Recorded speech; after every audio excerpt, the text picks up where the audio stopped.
णमो सिद्धाडं णमो वायरियाडं णमो वज्झायाडं णमो लोये सव्विसाहुडं चत्तारि मङ्गलम् अर्हन्ता मङ्गलं सिद्धा मङ्गलं साहु मङ्गलं केवलिपण्णत्तो धम्मो मङ्गलं चत्तारि लोगुत्तमा अर्हन्ता लोगुत्तमा सिद्धा लोगुत्तमा साहु लोगुत्तमा केवलिपण्णत्तो धम्मो लोगुत्तमो चत्तारि शरणं पव्वज्जामि अर्हं ते शरणं पव्वज्जामि सिद्धे शरणं पव्वज्जामि साहु शरणं पव्वज्जामि केवलिपण्णतं धम्मं शरणं पव्वज्जामि। मंगलमय पांचों कल्याणक मंगलमय जिनका जीवन है, मंगलमय वाणी कल्याणक शाश्वत सुख की भव्य सदन है। मंगलमय सद्धर्म तीर्थ करता की मुझको सदा शरण हो। धन्य घड़ी वह धन्य दिवस जब मंगलमय मंगलाचरण हो। मंगलमय मंगलाचरण हो।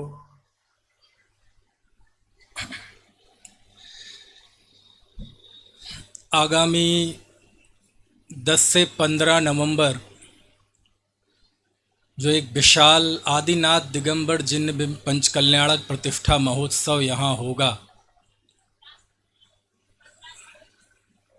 15 से, ये तो मैंने इसलिए बोला था कि पता चले आप जाग रहे कि नहीं।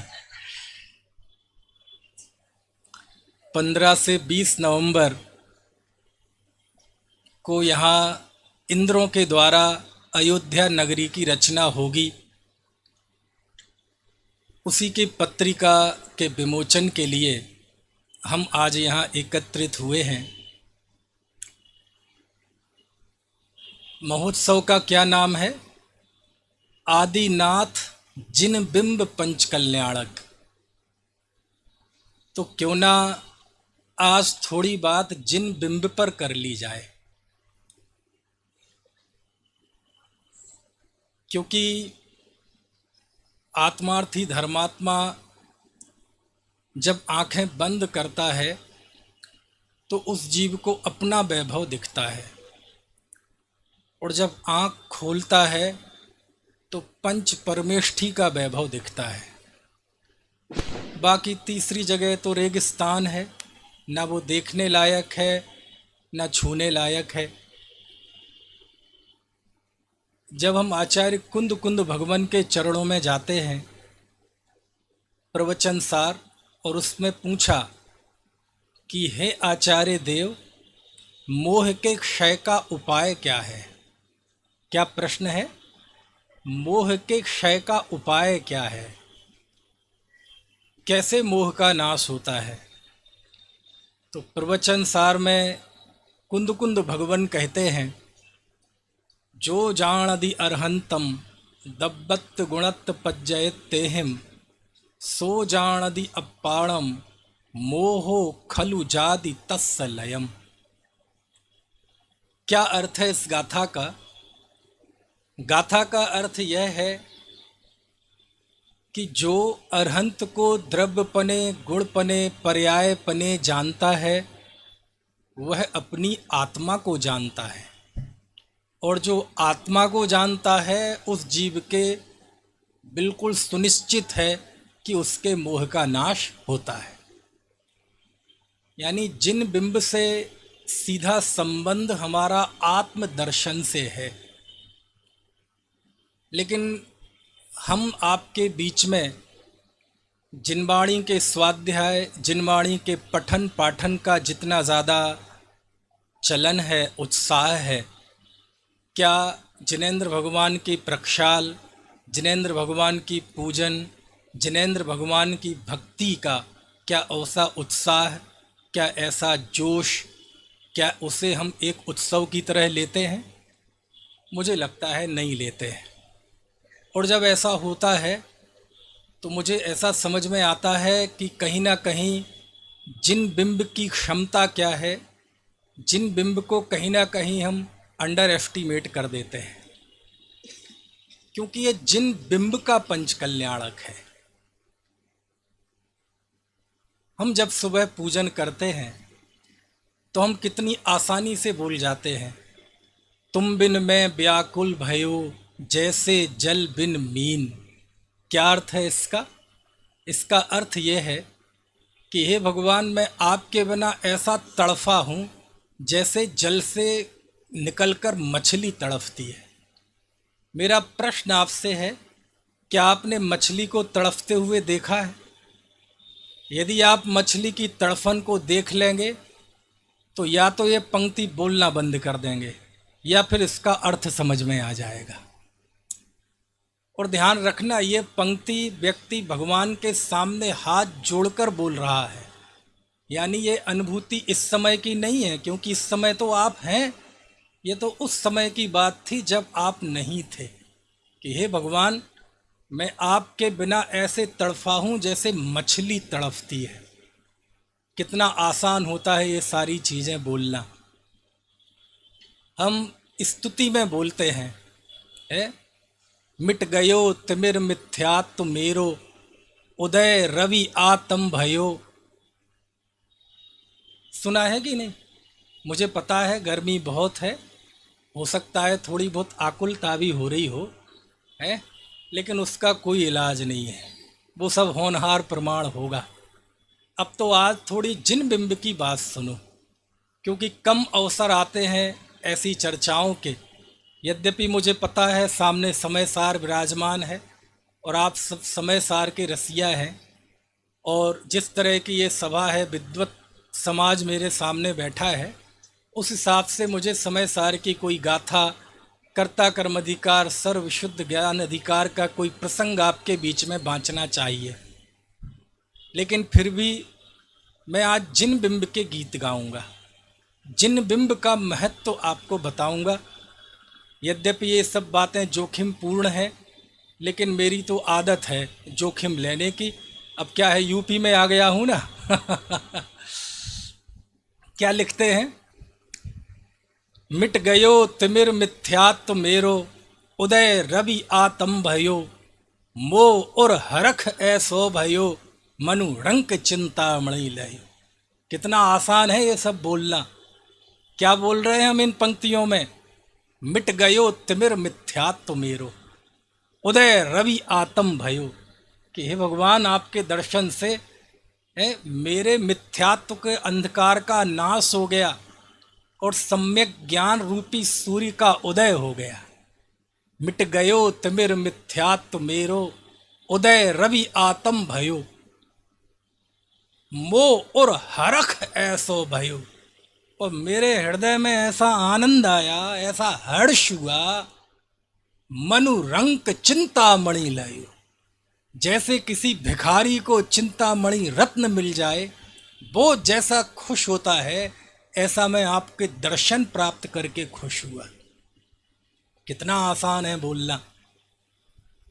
जब हम सुबह प्रक्षाल पाठ में पढ़ते हैं, पावन मेरे नयन भये तुम दर्शते, पावन पाणी भयो तुम चरननि परसते, पावन मन है गयो तिहारे ध्यान ते, पावन रसना माही तुम गुणी गानते, पावन भई पर जाय मेरी भयो मैं पूर्ण घनी, मैं शक्ति पूर्वक भक्ति कीनी पूर्ण भक्ति नहीं बनी। पढ़ते हैं ना ये पंक्ति? कभी विचार किया है इन पंक्तियों का अर्थ क्या है? इन पंक्तियों में हम ये बोल रहे हैं, पावन मेरे नयन भये, हे भगवान, आपके दर्शन करके मेरी आंखें पवित्र हो गई। पावन मेरे नयन भये तुम दर्शते, पावन पाणी भये तुम चरणनी परस्ते, आपके चरणों को छूकर मेरे ये हाथ पवित्र हो गए। पाणी मतलब हाथ। लेकिन कमाल की बात यह है, दूर खड़ा हुआ सूट पेंट में बैठा खड़ा हुआ एक व्यक्ति ये कह रहा है पावन पाणी भये तुम चरणनी परस्ते। समझ में आया? ये पंक्तियां कब मुंह से अच्छी लगेंगी? शुद्ध धोती दुपट्टे पहन के मंदिर आए, अभिषेक प्रक्षाल करें, उनके चरणों को छुएं, तब ये कहना अच्छा लगता है पावन पाणी भये तुम चरणनी परस्ते। पावन मन है गयो तिहारे ध्यान ते, अधिक क्या कहें, मेरा मन आपका ध्यान करके पवित्र हो गया। मन में सारी दुर्वासनाएं नष्ट हो गई, मन में प्रफुल्लता आ गई, सारी चिंताएं सब कुछ खत्म हो गई। पावन मन है गयो तिहारे ध्यान ते, पावन रसना माही तुम गुण गानते। और तो और पावन भई पर जाए मेरी, अधिक क्या कहें, मेरी तो ये मनुष्य पर्याय ही पवित्र हो गई। भयो में पूर्ण धनी न पूर्ण धनी हो गया। कहने का आशय ये है, जब ये सारे वचन हम पढ़ते हैं, जब बुद्धजन राय जी कहते हैं कि ऐसा लगता है कि जैसे किसी भिखारी को चिंतामणि रत्न मिल गया हो, जब दर्शन स्तुतिकार कहते हैं कि तुम्हारे बिना मैं ऐसा तड़फा हूँ जैसे मछली तड़पती है बिना पानी के, तो कभी कभार हम ये कह सकते हैं कि ये सब तो भावुकता की बातें हैं, ये सब तो भावनाओं में कहीं गई बातें हैं। हाँ, हो सकता है भावनाओं में कहीं गई बातें हों, लेकिन भावना में कही गई बातें होती तो बात ज़्यादा चिंतन योग्य नहीं थी। लेकिन जब मैं आचार्य वीरसेन स्वामी के चरणों में गया, धबला पुस्तक 6 पेज नंबर 427, वहाँ पर वीरसेन स्वामी सिद्धांत शास्त्र उसमें लिखते हैं, जिण बिंबेड़ क्या लिखते हैं, जिण बिंबेड़ निदत्ति निकाजितस्य मिच्छत्तादि कम्म पलायम खै दंसणा दो। इसका अर्थ यह है कि जिन बिंब के दर्शन से, काय के दर्शन से,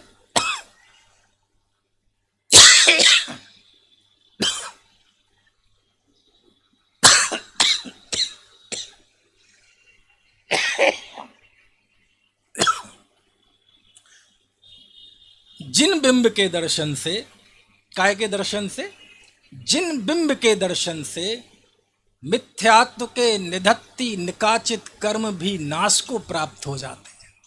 काय के दर्शन से, जिन बिंब के दर्शन से। तो फिर बात गंभीर हो जाती है। भक्ति में कही गई बात को एक बार की हम थोड़ा सा गौण कर सकते थे, लेकिन जब वीरसेन स्वामी कलिकाल सर्वज्ञ षटखंडागम की टीका में धबला पुस्तक 6 में कहते हैं कि जिन बिंब के दर्शन से, काय के दर्शन से, जिन बिंब। ये कौन सा पंचकल्याणक प्रतिष्ठा महोत्सव है? जिन बिंब। जिन बिंब के लिए हम यहाँ बैठे हैं ना, शास्त्र सुनने नहीं बैठे हैं। काय के लिए आप आएंगे जब 10 तारीख को? किसकी प्रतिष्ठा में आएंगे? जिन बिंब की प्रतिष्ठा में आएंगे। और उस जिन बिंब के लिए भगवान कह रहे हैं कि जिन बिंब के दर्शन से मिथ्यात्व के निधत्ति निकाचित कर्म भी नष्ट हो जाते। ये निधत्ति निकाचित कर्म क्या होते हैं?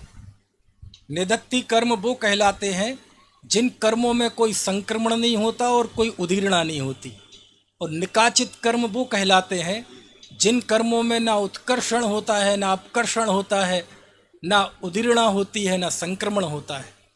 यानी जिन कर्मों का फल आपको भोगना ही पड़ेगा, वो निधत्ति निकाचित कर्म है। लेकिन मिथ्यात्व संबंधी निधत्ति निकाचित कर्म भी नष्ट हो जाते हैं। काय से? जिन बिंब के दर्शन से। इसका मतलब इस जिन बिंब में कुछ ना कुछ तो ऐसा है, कुछ ना कुछ तो उसमें वो ताकत है। जिन बिंब के दर्शन में कुछ ना कुछ ऐसा जरूर है कि वह मुद्रा जिनकी भली होनहार है, वह मुद्रा उनको पागल कर देती है। समझ में आया ना? वो आपे में नहीं रहते हैं। कुछ ना कुछ ऐसा है कि वहाँ जिन बिंब को देखा और यहाँ कर्म थर थर कांप जाते हैं। कुछ ना कुछ ऐसा जरूर है। और मुनि की मुद्रा और जिन मुद्रा समान ही है, कुछ ना कुछ ऐसा जरूर है। नहीं तो अरविंद मुनि की मुद्रा को देखकर पार्श्वनाथ का जीव जो हाथी की पर्याय में था, पागल हो गया था। वो हाथी उठा उठा के फेंक रहा था, जीवों को मार रहा था, जंगल तहस नहस कर रखा था। लेकिन यहाँ अरविंद मुनि ऐसे ध्यान मुद्रा में बैठे थे। पता नहीं क्या चमत्कार हुआ इस मुद्रा में, ऐसा क्या है। समझ में आया कि उन्होंने वो अरविंद मुनि की मुद्रा को देखा और हाथी का पागलपन खत्म हो गया, सम्यक दृष्टि हो गया, अनंतानुमंदी कषाय का नाश हो गया, अप्रत्याख्याना वर्ण कषाय का नाश हो गया, अणुवृत्ति हो गया। समझ में आया, शांत हो गया, प्रशांत हो गया, पेड़ों को काटना तोड़ना खाना बंद कर दिया, सूखे पत्ते खाने लगा, देख देख कर चलने लगा। ये पागलपन खत्म। किसको देखकर? मुद्रा को देखकर। इसका मतलब इस जिन बिंब की मुद्रा में कुछ ना कुछ है, ऐसा आकर्षण, कुछ ना कुछ है वो ताकत, जिसको लेकर हमारे आचार्य केवल भावुक ही नहीं हुए बल्कि उसका सैद्धांतिक पक्ष था। क्या देखा था शेर ने? दो मुनिराजों की प्रशांत मुद्रा ही तो देखी थी। क्या वो अमितंजय और अमितगणी मुनिराज की भाषा को समझता था? वो शेर क्रूर आतताई जिसने हिरण को दबोच रखा है, मुंह में मांस है, हाथ और मुंह खून से सने हुए हैं, उसने क्या देख लिया उस मुद्रा में? वो उन मुनिराजों की भाषा को समझता था वो शेर। लेकिन यहाँ मुनिराज की मुद्रा को देखकर आठों कर्म कांप गए उसके, और देखकर उसके अंदर ऐसी विशुद्धि आ गई, ऐसी विशुद्धि आ गई, समझ में आया, सारी क्रूरता पला गई, सारी क्रूरता पला गई। और उसकी आंखों से आनंद के अश्रु धारा बहने लगी। और उसका चित्रण करते हुए गुणभद्राचार्य कहते हैं कि ऐसा लग रहा था मानो मिथ्यात्व ही आंखों के जरिए गल गल कर निकल रहा हो और कह रहा हो, हे सम्यक तो आओ, हे सम्यक तो आओ, हे सम्यक तो आओ। मिथ्यात्व गल गया, अनंतानुमंदी नष्ट, अप्रत्याख्यानावरण नष्ट हो गई, वो अणुवृत्ति हो गया शेर। और उस समय उसकी परिणति ऐसी हो जाती है कि गुणभद्र स्वामी उसका अलंकारिक वर्णन करते हुए उत्तर पुराण में करते हैं कि उस शेर की परिणति ऐसे हो जाती है कि यदि ये नियम नहीं होता कि पंचम काल में मोक्ष त्रेंचों को मोक्ष नहीं होता, तो इस जीव को वहीं मोक्ष हो जाता। इसका मतलब इस मुद्रा में कुछ ना कुछ तो है। कभी कभी मैं सोचता हूं, अभी अष्टानी का पर्व आएगा, नंदीश्वर द्वीप में देव, हम तो जा नहीं सकते 2.5 द्वीप के बाहर, 8 दिन तक लगातार वहां पूजन करते हैं। और हमारी पूजन तो 1-2 घंटे की होती है, 24 घंटे पूजन होती है। लगातार 8 दिन अष्टानिका के दिनों में पूजन करते हैं। कौन? देव, चतुर्निकाय के देव पूजन करते हैं। क्यों करते हैं? वहां जिन बिंब भी तो है। जिन बिंब में ऐसा क्या है कि चतुर्निकाय के देव अपने विमान को छोड़कर उनके दर्शन करने जाते हैं? और जब जाते हैं तो इतना तो पक्का है कि वो अपने रोग उपद्रव एक ही छिन्न छिन्न भिन्न भिन्न करने के लिए तो नहीं जाते होंगे। क्यों? क्योंकि देवों के कोई व्याधि नहीं, कोई है ना शारीरिक पीड़ा नहीं, वो किसी बीमारी को ठीक करने के लिए तो नहीं जाते होंगे, वो कोई केस जीतने के लिए तो नहीं जाते होंगे। समझ में आया? वो कोई उनकी माँ यहाँ दिल्ली में हॉस्पिटल में भर्ती है और वह व्यक्ति बेंगलोर में बैठा है और वहाँ बिजोलिया जी में भी 21,000 रुपये ट्रांसफ़र करेगा और नाम बोलेगा और यहाँ उनकी माँ ठीक हो जाएगी। ऐसे किसी काम के लिए तो जिन बिंब के दर्शन करने के लिए नहीं गया होगा। कौन? देव। वो किसी पुण्य प्राप्ति की इच्छा से तो नहीं गया होगा, वो वहाँ मंगल कलश स्थापित करने, समझ में आया, या वो ध्वजारोहण करने के लिए तो नहीं गया होगा। अब प्रश्न ये है, वो वैक्रियक शरीर का धारी वह देव, उसमें असंख्यात सम्यक दृष्टि देव भी होते हैं, वो सम्यक दृष्टि देव भी 8-8 दिन तक 2400 घंटे वहाँ जिन बिंब के दर्शन करता है, पूजन करता है। इसका मतलब कुछ बात तो है उस जिन बिंब में। मेरी बात आपको समझ में आ रही है कि नहीं? क्योंकि उसी के पंचकल्याणक के लिए हम एकत्रित हुए हैं ना। ये जिन बिंब पंचकल्याणक है ना, तो कहीं ना कहीं तो जिन बिंब में कुछ ऐसा है जो समझने लायक है। समझ में आया?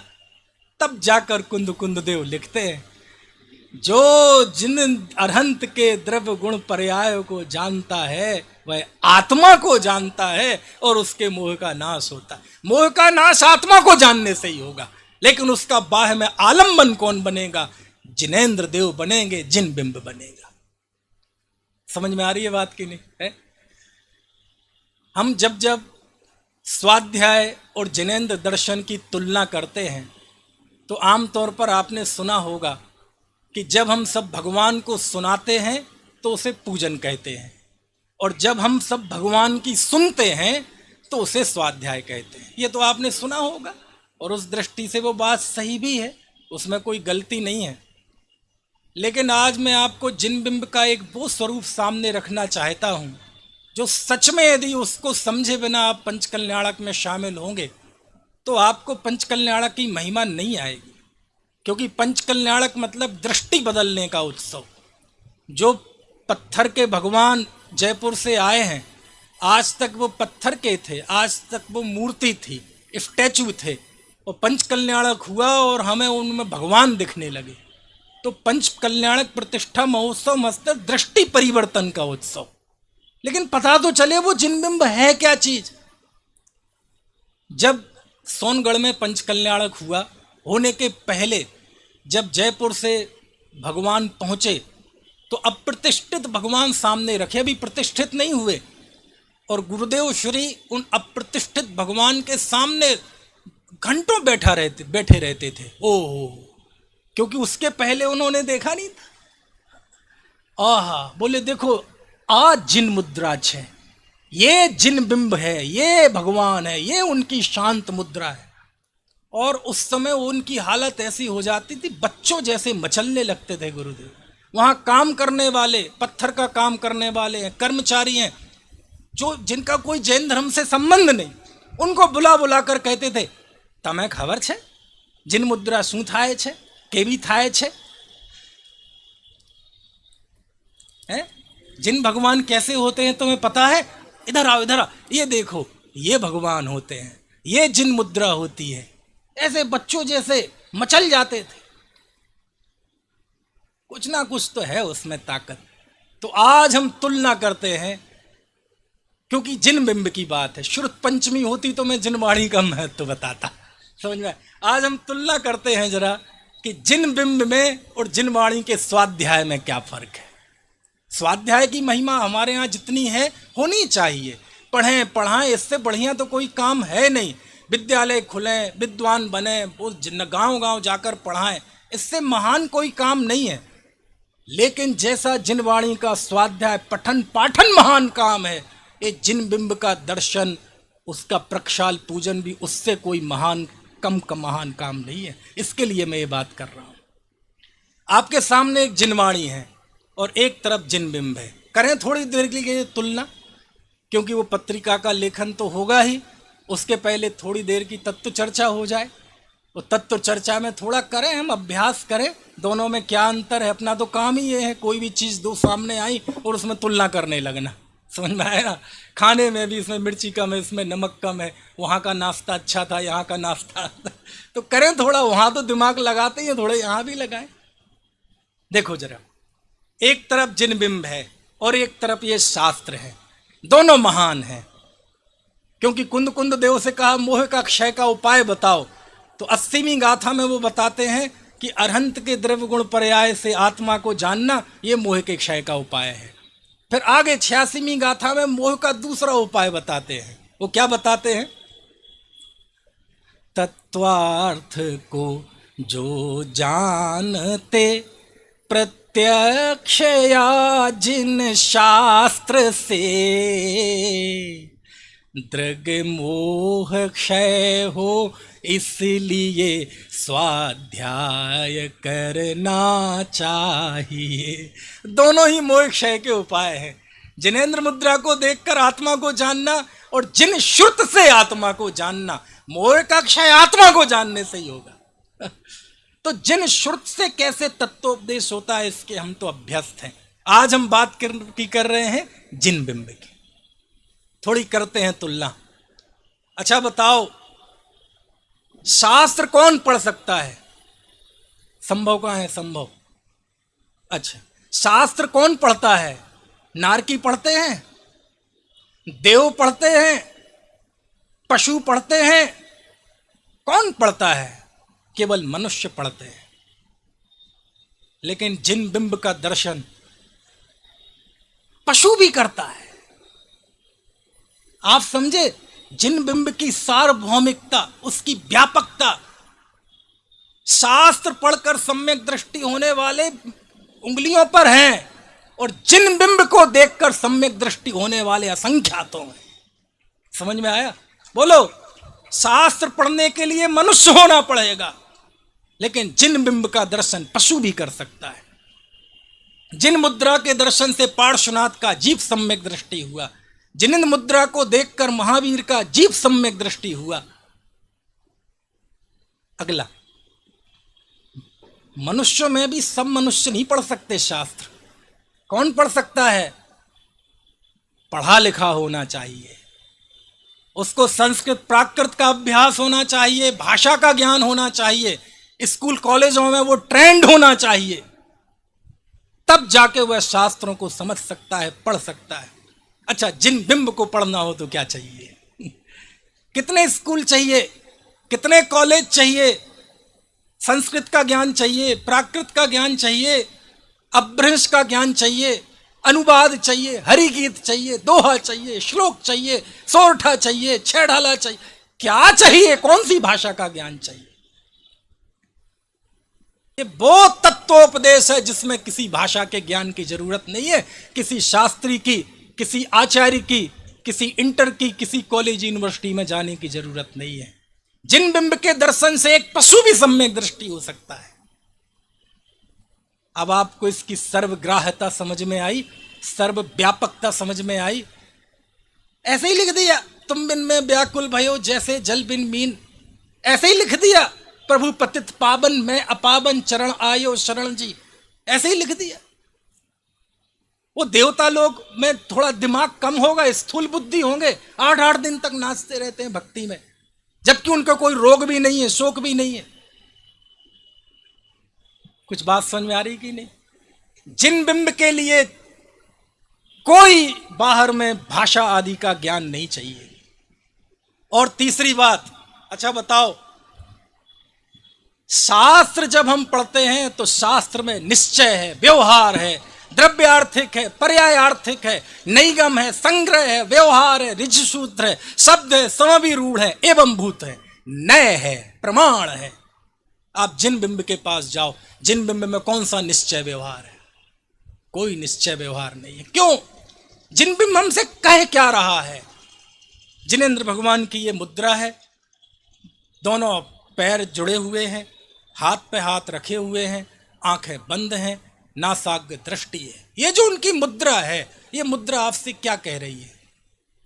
यही तो कह रही है, अपने को देखो, अपने को जानो, अकर्ता हो जाओ, अचल हो जाओ। बोलो, इसके अलावा कोई उपदेश है? इसमें कोई निश्चय है, कोई व्यवहार है, कोई द्रव्यार्थिक है, कोई पर्यायार्थिक है, कोई नैगम है, कोई संग्रह है, कोई व्यवहार है, कोई ऋजु सूत्र है? कोई सूत्र नहीं। जिनेंद्र मुद्रा 24 घंटे 3 लोक 3 काल में एक ही उपदेश दे रही है। दुनिया में देखने लायक है तो स्वयं का आत्मा, जानने लायक है तो स्वयं का आत्मा, रमने लायक है तो स्वयं का आत्मा। बोलो, इसके अलावा जिनेंद्र भगवान की मुद्रा कोई दूसरा उपदेश देती हो तो बताओ।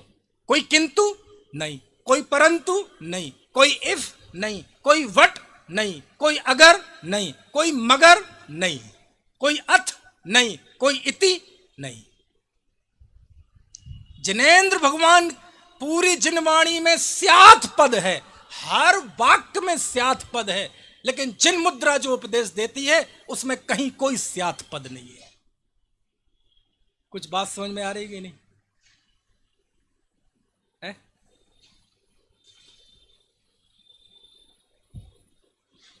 समझ में आ? कोई अपने को देखो, बस देख ही लो।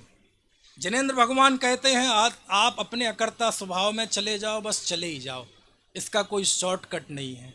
इस अपेक्षा से अपेक्षा तुम बाद में देख लेना, इस नए से नए तुम बाद में शाम को क्लास में देख लेना।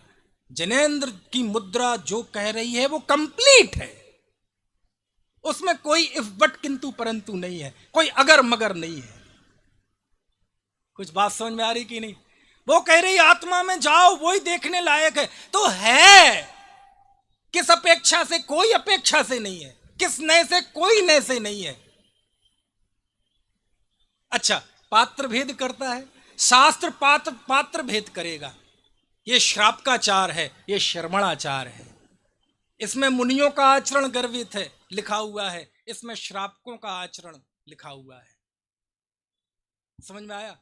लेकिन जिन मुद्रा कोई पात्र भेद करती है, चार ज्ञान के धारी गणधर महाराज आ जाएं तो उनके लिए भी वही उपदेश है। चार ज्ञान के धारी कौन? गणधर भगवान जिनेंद्र मुद्रा के पास चले जाएं तो जिनेंद्र मुद्रा गणधर भगवान से भी यही कहेगी, क्या देख रहे हो, अपने को देखो।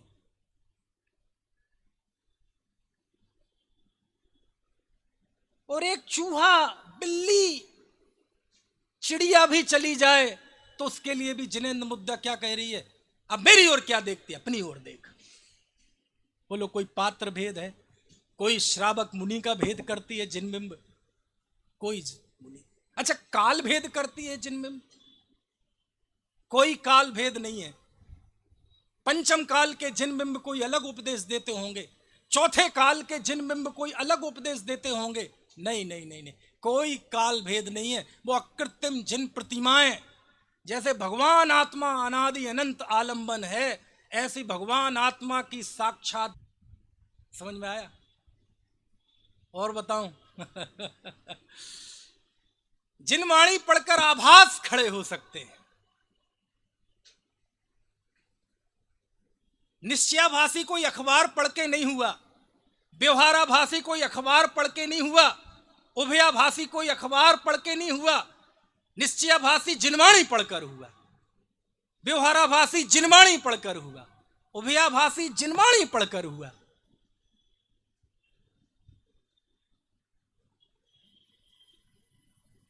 समझ में आया? लेकिन आप इतिहास में से एक उदाहरण लाके कोई बता दे कि जो जिनबिंब को देखकर आभासी हुआ हो। लाओ। जिनवाणी पढ़कर व्यवहार निश्चयाभासी हो गए थे बनारसी दास जी। और हम समय सार पाठियों के कुछ एक लोगों के जीवन में जो विलासिता आई, जो धर्माचरण से दूर हो गए, शुष्क बुद्धिमान हो गए, उन्होंने सिद्ध कर दिया कि जिनवाणी पढ़कर आभासी हो सकता है जीव। निश्चयाभासी कोई माँ के पेट से पैदा नहीं हुआ था, व्यवहाराभासी माँ के पेट से पैदा नहीं हुआ था, उभयाभासी जीव माँ के पेट से पैदा नहीं हुआ था, जिनवाणी पढ़कर हुआ। लेकिन आप जिनबिंब देखकर कोई आभास खड़ा नहीं हो सकता।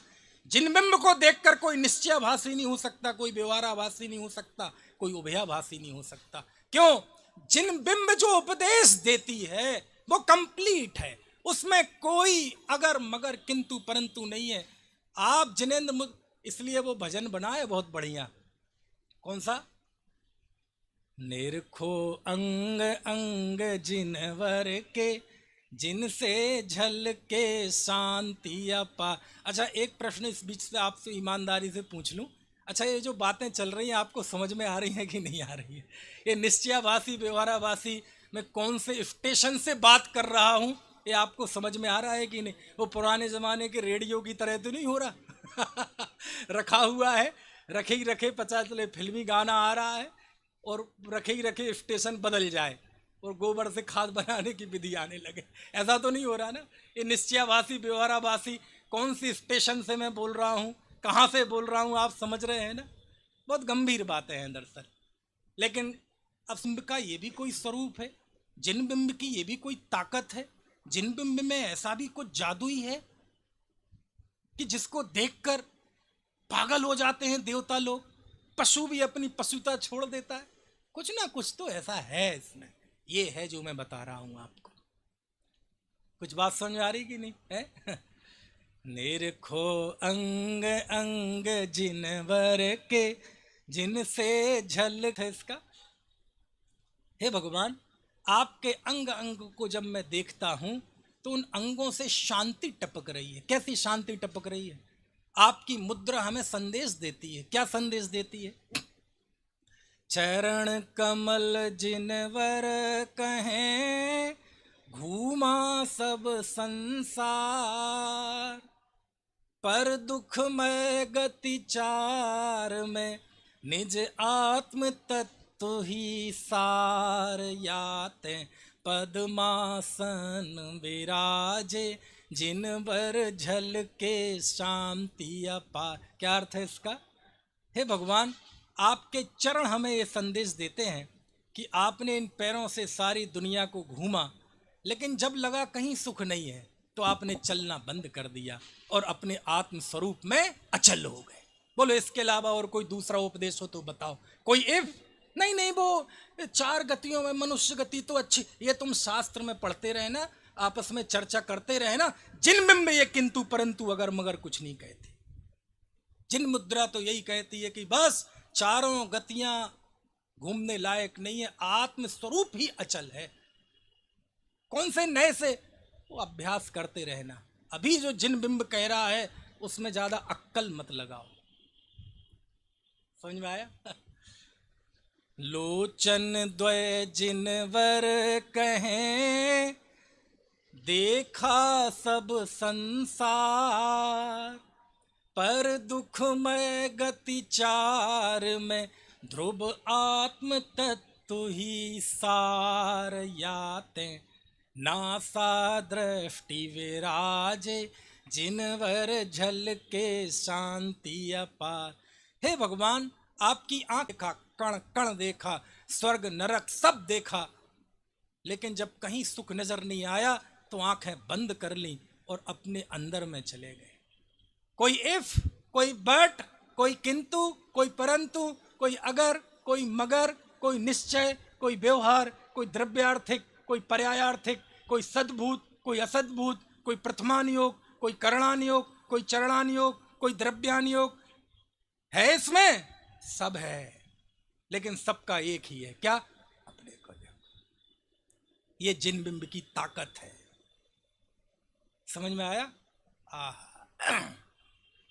हस्त युगल जिनवर कहें, पर का करता हो, ऐसी मिथ्या बुद्धि से ही भ्रमण चतुर गति होय। याते पद्मासन विराजे, जिनवर झलके शांति अपार। हे भगवान, आपके हाथ हमें ये संदेश देते हैं कि आपने ये जाना कि कोई किसी का कर्ता नहीं है, और जब इस बात का दृढ़ श्रद्धान हो गया तो आप हाथ पे हाथ रख के बैठ गए, यानी स्वयं अकर्तृत्व भगवान आत्मा में चले गए। इसमें कोई किंतु है? नहीं, नहीं, वो व्यवहार से तो है, व्यवहार से तो 2 द्रव्यों में निमित्त नैमित्तिक संबंध है, निश्चय करते रहे ना सब। अभी जिन बिंब जो है वहां कोई किंतु परंतु नहीं है, वहां आत्मा करता है तो बस है। किस नए से? कोई नए से नहीं, ऐसा ही है, करता ही है। सुखी होना है ना। समझ में आ रही बात? ये तो हो गई खंड खंड बात।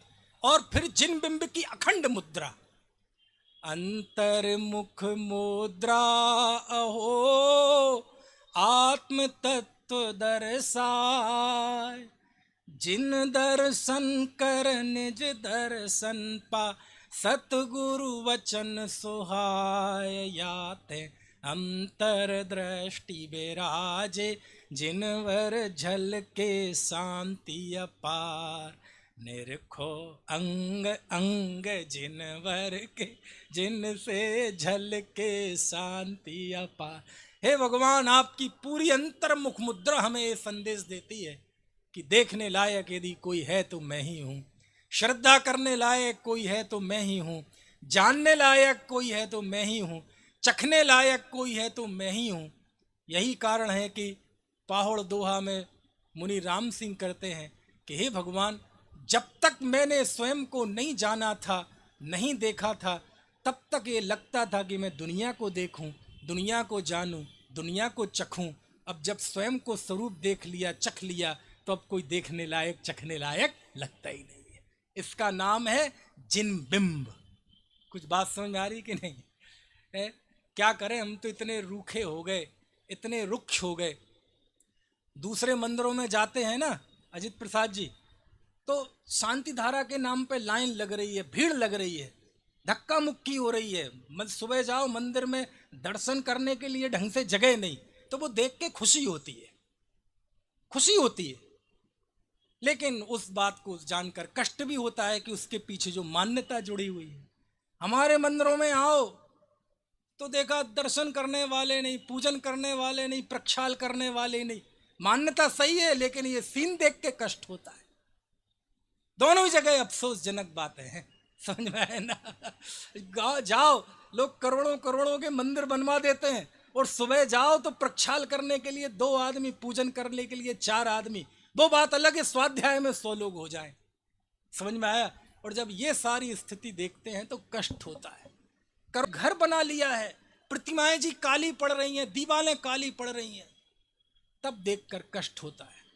मंदिर बनाना मतलब इस बात की जिम्मेदारी लेना कि मंदिर मतलब वो मंदिर की व्यवस्था कोई कर्मचारी नहीं संभालेगा, हम सब संभालेंगे। जब हमारे मंदिरों में जब सुबह हम पहुंचे, धक्का मुक्की हो इस बात को लेकर कि पहले हम प्रक्षाल करेंगे, हम अभिषेक करेंगे, कहीं एक दिन नहीं 365 दिन ये काम हो, तब हम मानेंगे कि हाँ मंदिर बनाना सार्थक है, अन्यथा मंदिर बनाने की कोई उपयोगिता नहीं है। यदि ये भाव, ये जिन बिंब के प्रति ये भावना नहीं है, तो वह जिन मुद्रा भी अप्रभावना का ही कारण बनेगी, प्रभावना का कारण नहीं बनेगी। क्यों? क्योंकि हम ही प्रभावित नहीं हुए, दुनिया क्या प्रभावित होगी? समझ में आया? यदि हमारे अंदर वो भावना चली गई जिन बिंब के प्रति, तो हमारे मंदिरों की कांति जाते हुए, जाले लगते हुए कोई जिन मंदिरों को देखकर प्रभावित नहीं होगा, वो अप्रभावना का कारण बनेगा। समझ में आया ना? इसलिए पहले जिन बिंब पंच कल्याणक प्रतिष्ठा महोत्सव आएगा अभी 10-15 दिन बाद, लेकिन उसके पहले जिन बिंब का ये महत्व आप समझ लो। जिन बिंब, भगवान से पूछा कुंद कुंद देव से कि जिन धर्म क्या है, क्या है जिन धर्म, क्या है जिन धर्म? तो हम कहेंगे अहिंसा, सत्य, अपरिग्रह। कहते अपनी बातें एक तरफ पोटली में बांध के रख दो, ये जिन मुद्रा जो है इसी का नाम जिन धर्म है। ये जिन मुद्रा है ना जो, इसी का नाम जिन धर्म है। सारी अनासक्ति, सारी अंतर्मुखता, सारा स्यादवाद, सारा अनेकांत, सारे पंच परमागम, सारे चारों अनुयोग, सब कुछ इसी जिन मुद्रा में है। क्योंकि ये जो उपदेश देती है वो कंप्लीट है। कुछ बात समझ में आ रही कि नहीं है? रूखे हो गए। पहले हम शांति पाठ पढ़ा करते थे, कौन सा? शांति नाथ मुख शशि उनहारी, शील गुणव्रत। क्या करें, हमने नयों के चक्कर में सारी पुरानी विरासतें खत्म करते जा रहे। ध्यान रखना, जो अपनी पुरानी विरासतें नहीं संभाल सकता ना, वो संस्कृति, वो सभ्यताएं नष्ट हो जाती है। नया भी चले लेकिन पुरानी विरासतें संभाल के रखो भैया। समझ में आया? और कई बार तो मजाक उड़ाने लगते हैं। भाई साहब संदीप जी, आपने कितने दिन से नहीं सुना ये शांतिनाथ मुख शशि उनहारी जो आपके ज़माने में चला करता था? नहीं सुन। और कई लोग तो हंसी उड़ाते, किसी को पता ही नहीं वो शांतिनाथ मुख शशि उनहारी। जानते हो वो कौन से छंद हैं? वो पूज्यपाद स्वामी के लिखे हुए छंद हैं। वो पूज्यपाद स्वामी कुंद कुंद देव के विषय में तो कहा जाता है वो एक बार विदेह क्षेत्र गए। पूज्यपाद स्वामी के विषय में तो कहा जाता है कि वो आते जाते रहते थे। एक बार उनकी आंखें चली गई, दृष्टि खत्म हो गई। उस समय उन्होंने शांत्यष्टक की रचना की, और कुछ ऐसा हुआ कि उनकी आंखें की ज्योति वापस आ गई। और जब आंखों की ज्योति वापस आ गई तो उन्होंने सल्लेखना ले ली, समाधि ले ली। बोले क्यों? बोले इन आंखों का क्या भरोसा, इस दृष्टि का क्या भरोसा, फिर से चली जाएगी, अंतर्दृष्टि अनंत काल तक रहेगी। उन्होंने समाधि ले ली। वो शांत्यष्टक पूज्यपाद स्वामी के रचे हुए उनका हिंदी रूपांतरण है। वो कौन सा? शांतिनाथ मुख शशि उनहारी, शील गुणव्रत संयम धारी, लखन 108 विराजे, निर्खत नयन कमल दल लाजे, छत्र चमर भा मंडल। उसमें हम पढ़ते हैं, वाह, शास्त्रों का हो पठन सुखदा, लाभ सत्संगति का, सद्व्रतों का सुजसु कह के, दोष ढांकूं सभी का, बोलूं प्यारे वचन हित के, आपका रूप ध्याऊं, तौलों सेऊं चरण जिनके। आखिरी पंक्ति के लिए बोला है मैंने ये सब। क्या बोला है? तौलों सेऊं चरण किनके? तौलों, तौलों मतलब तब तक, तौलों सेऊं, तौलों सेऊं, सेवा करूं चरण जिनके। जिन मतलब जिन बिंब जिनकी प्रतिष्ठा कर रहे हैं, मैं उनके चरणों की सेवा तब तक करता रहूं, कब तक? मोक्ष जो लो न पाऊं। मोक्ष हुआ नहीं और चरणों की सेवा छोड़ दी, पतन होना ही है, सुनिश्चित है पतन। समझ में आया ना? क्या करें, कोई पढ़ते ही नहीं। अब वो शॉर्टकट का जमाना आ गया है। जल गंधाक्षत पुष्प चरु दीप धूप फल लाए, तुम सुन सर्व पूज्य पदेभ्यो अर्गम निरपामति स्वाहा, घाती कर्म जिन नाश कर, ज्ञान तो अज्ञान तो बा। 1 मिनट में महार्घ, 1 मिनट में शांति पाठ, 1 मिनट में विसर्जन। 1 मिनट में नहीं, 1 मिनट के अंदर ये सारी चीज। अरे कभी कभार वो था, कभी इमरजेंसी के लिए कर दो, अब वो मूल मंत्र बन गया। कान तरस गए उस शांति पाठ को सुनने के लिए। कितने मीठे छंद, क्या लिखा है?